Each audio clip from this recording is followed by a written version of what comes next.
আপনারা দেখতে পাচ্ছেন দুর্ঘটনা কবলিত একটি ট্রাক। এটা ভাঙা হামিরদি বাজারের পাশে। ট্রাকটি পুকুরের মধ্যে পড়ে যায়। আমরা ফরিদপুর থেকে 30 টন ক্রেন নিয়ে এই গাড়িটাকে উদ্ধারে যাই।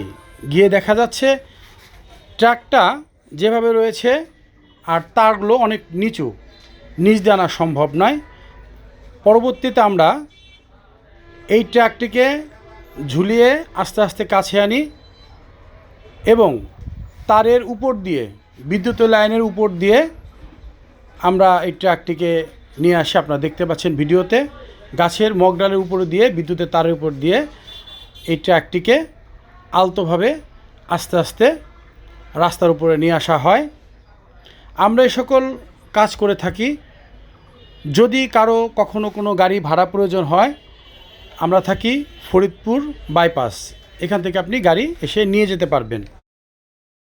আশেপাশের অনেক লোক ছিল যারা এই তারের উপর দিয়ে গাড়ি আনার ভিডিওটা উপভোগ করতেছিল।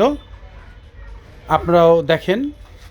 আসলে এগুলো অনেক রিস্কের কাজ, তবুও যেহেতু জায়গা সংকীর্ণ ছিল, এজন্য আমাদের বাধ্য হয়ে তারের উপর দিয়েই গাড়িটা নিয়ে আসা হয়েছে। যাক, ভিডিও দেখার জন্য আপনার ধন্যবাদ। নতুন নতুন ভিডিও পেতে অবশ্যই চ্যানেলটিকে লাইক দিয়ে রাখবেন।